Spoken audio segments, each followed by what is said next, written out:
I'm Jay. I'm And Steve. I'm spilling drinks on myself. What's up, everybody? how's it going, guys? Oh man. So we're talking about Black Widow and Loki tonight here on Ink and Paint. Depending on when you're watching, that is. So I guess we just get right into it. I agree. Right on. Let's launch into it, baby. Okay.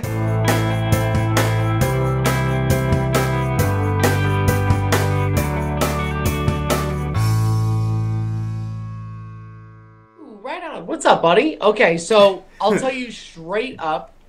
We had tickets for this at the Alamo Draft House, but then my trip for work got extended slightly. So we canceled those trips and spent the $30 to watch it on Disney Plus Premier Access. So we did watch it at home on our brand new giant TV with Ooh. the sound system and everything like that. So we watched it in a what I would consider a near theatrical experience. I'm a big movie theater guy, but this was as close as you can get, and I'm kind of proud of what we had put together in our living room. So, did you guys see it at home, or did you guys go into the theaters? We saw it here at home as well. Yeah. We just time kind of got away from us, so we didn't even get a chance to really look for tickets. But yeah, we saw it at home, and So I think there's something to that. So Sky, real quick, the numbers have come out for this year and how it is compared income in the first week compared to every other movie, and it is jaw dropping. So last week, and you can ask my entire family because we had a discussion about this. I thought it was so bizarre. It last week, Fast and the Furious 9 or whatever it is came out, and it broke the record, and it made 33 million in the box office, which was, to me, insanely low. And if you're making a film that costs 100 million and you're lucky to break 33 mil in the box office, to me that seems like a loss, yeah, right? yeah. So we had a whole discussion this week about, is it actually over? Are movie theaters gone? And then you get one glimpse of just what the potential future could be, and it was this week at Black Widow. And Black Widow made $80 million on the first 2 days of release, which, if you do the math, is almost triple what Fast and the Furious did. Hmm. So people are coming back. But here's the interesting thing: $80 million in revenue and ticket sales. Are you guys ready for the online sales? Because this is what I think is going to be kind of a game changer. Sky, you ready? Ready. 80 million in theater, 60 million in digital release promotion. 60 million. Now, let's just once again put that in perspective. That means that twice as many people rented this to watch at home than they Hmm. went and saw Fast and the Furious altogether. Yep. I mean, you cannot ignore the fact that eventually it's going to be a 50-50 split between theaters and at home if they keep going this way. And why wouldn't they start this, Jay? Like, Yeah. literally, the difference is 20 million. That's huge, by the way. 20 million is big. This is no Hmm. laughing matter. But 20 million between in theaters and online, what if you made it only online? That number probably could have been 50 to 60, maybe even 80 on its own, right? That's Hmm. a lot of money that people are going to figure out how to save. And I'll be honest, I've kind of taken a note from some friends of ours that are hating the movie theater experience. I had a blast. We had the sound turned up loud. We have a nice TV at home, and it sounds great. I had an absolute ball watching this at home, and then on the Disney Plus rental, watching it again a second time. Like, I literally have watched the film twice, and I don't think that people are grasping how cool that is if there's something that you actually like. So I'm having a ball with the digital rental thing. What do you guys think? Just as far as the digital rental, this is our second time. Well, yeah, we did with Corella too. So Cruella Yep, and us too. Us too. so we love it. We love it. I mean, obviously you have the convenience of being at home, but then you can go ahead and you can invite additional people even to watch it with you. So Right. I mean, And with little kids, we don't have to worry about them talking or. exactly. And the best part is if you have little kids, and Sky, I immediately thought about you guys. When you have little kids at the house, imagine how cool it is to put them to bed when you're done and then go rewatch it again, either right afterwards or in the morning. You kind of pick up on this stuff. When do you get the opportunity in a theater to go home and immediately rewatch what you just saw? It's unheard of. And I think that there's something to the idea of watching it multiple times on your dollar that is going to win this race. Because I am a huge movie theater guy, but Jay, I had the time of my life watching this at home. We paused it at 1 minute to all take a break so we didn't miss it because we were loving the movie. And I'll just get right into the review. Are we cool to get into reviews right now? Yeah, let's do it. Real quick. Oh. Just in case. Thank you, Sky. Spoiler alert. If you haven't seen it yet, now would be the time to get off. Just in case. There will probably be spoilers. Sky. Yes. So, Jay, exactly where I left off is I was so excited to go home and watch it a second time because you pick up on all of the minutia that they really rely on you being a super fanboy to watch. And I loved watching it again a second time. Also, the music was better for me the second time. The score is absolutely fantastic. So I am a huge fan of this movie. It is probably in my top 10 all-time Marvel MCU films.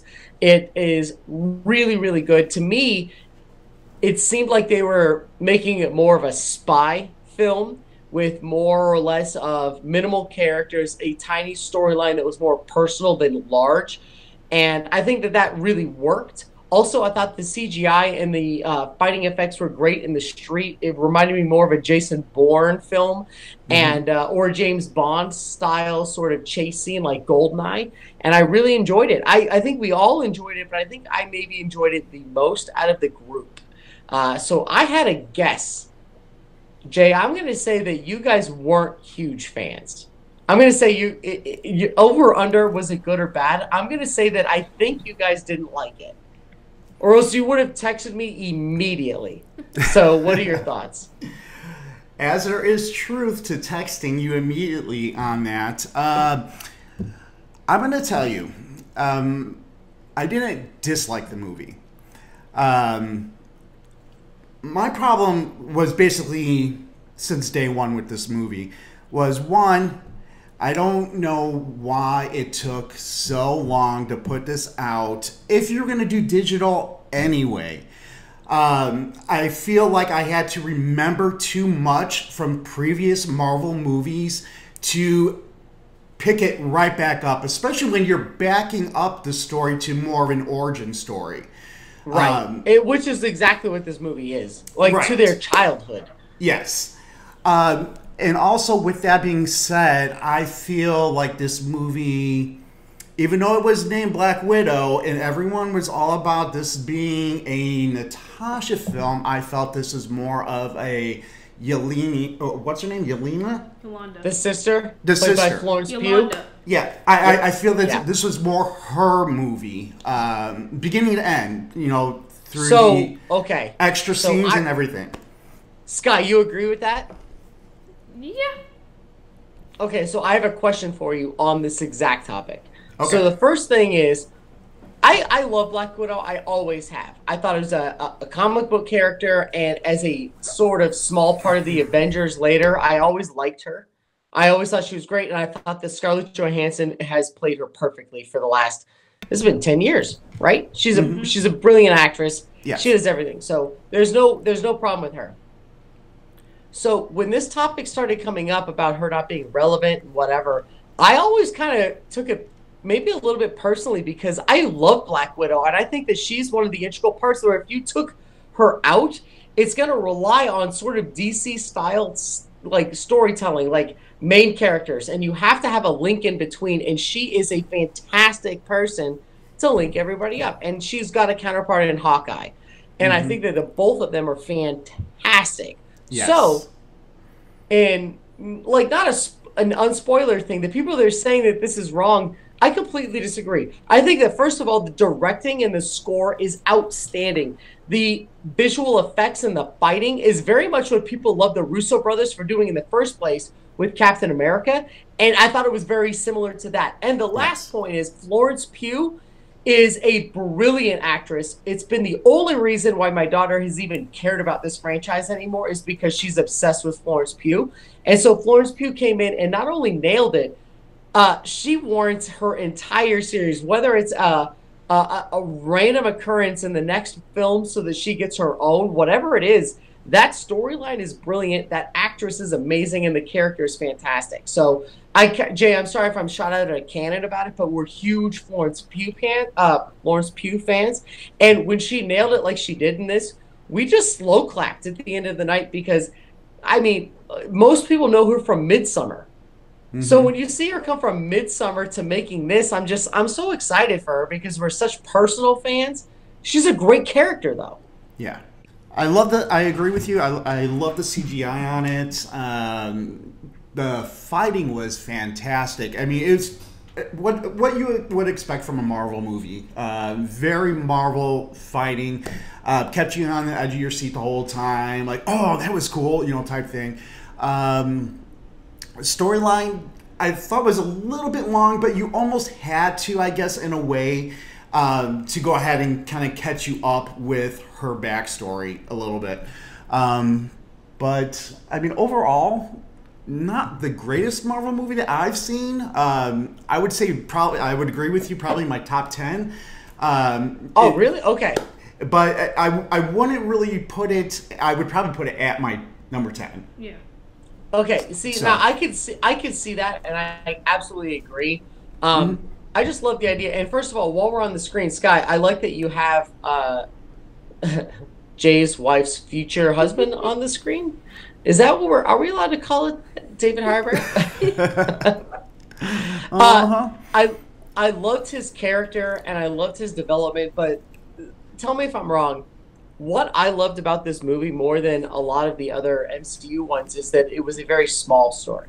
And it had nothing to do with all the other people. And while the outreach was huge, the idea of there being a shit ton of widows around to instantly just, Manchurian Candidate, take apart whoever you want.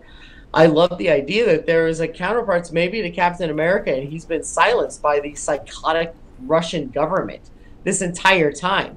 So, to me, it's kind of cool because it's the first time you've seen them actually recognize that there are other quote-unquote shitty governments that also have the ability to do this. And I thought it was fascinating that they put that in like that because he didn't like it.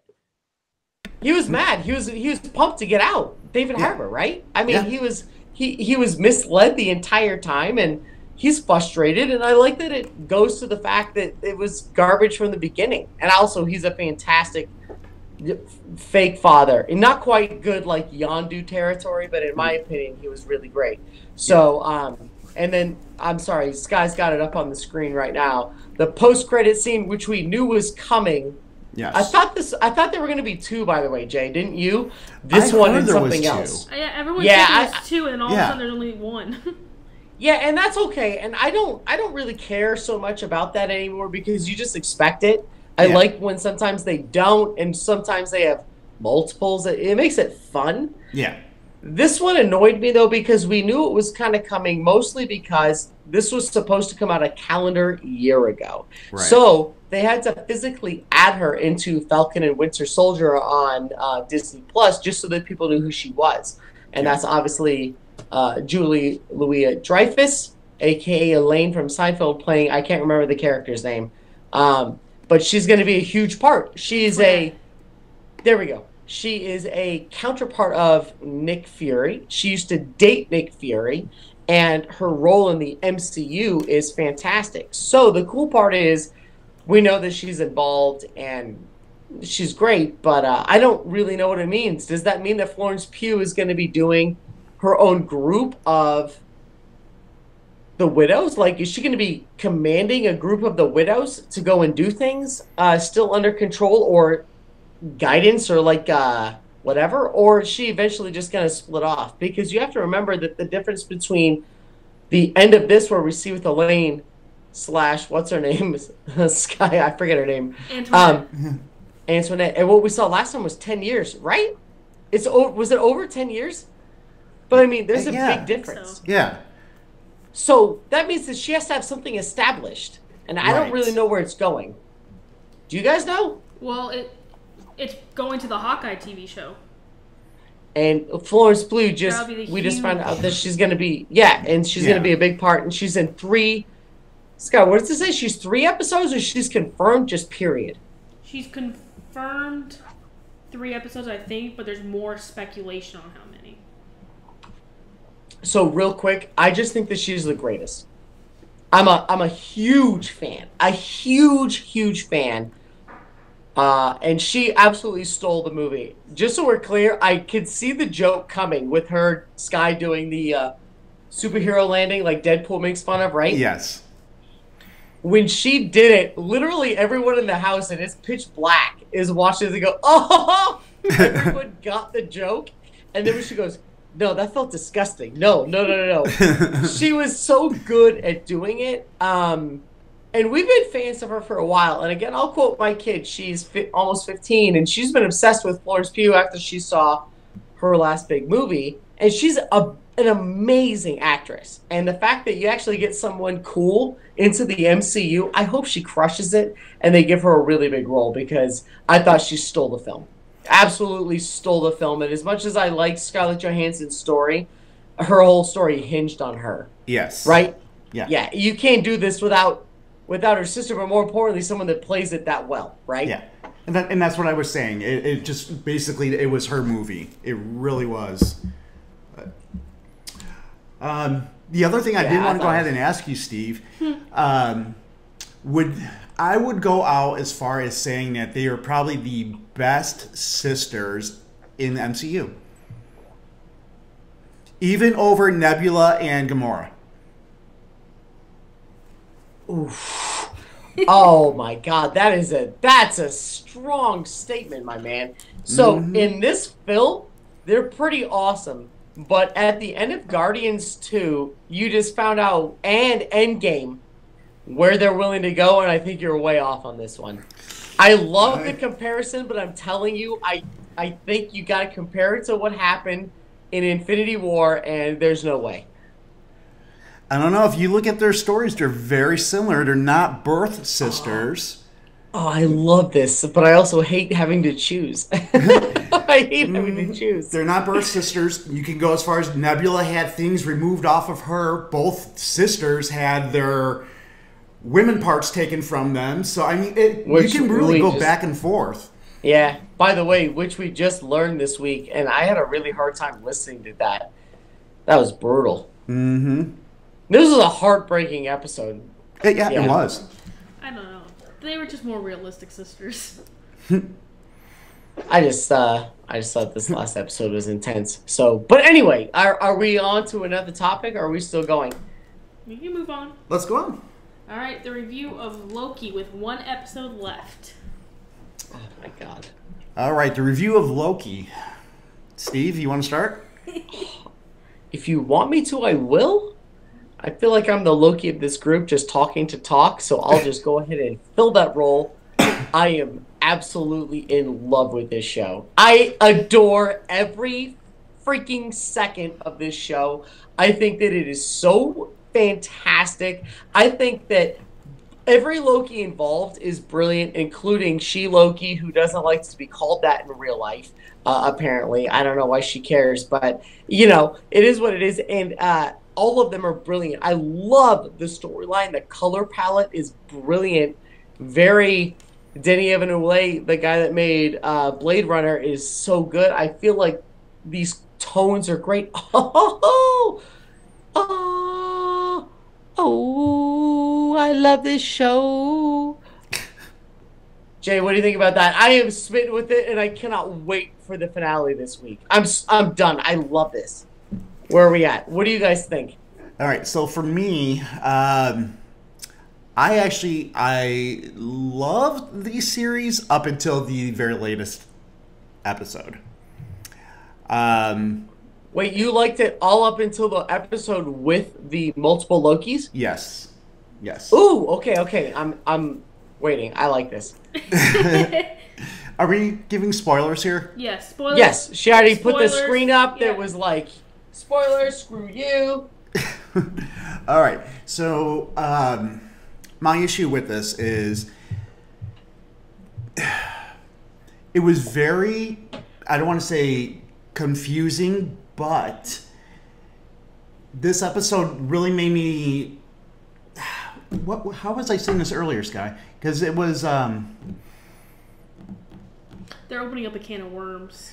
And if they're not careful, they can completely destroy the MCU. That's the thing, because now that you have where you can have variants, you can bring back any character you want and throw them into a MCU movie now, if it goes that way. So if you go ahead and open up that can, then prepared that this could either get away from you where it starts getting too confusing.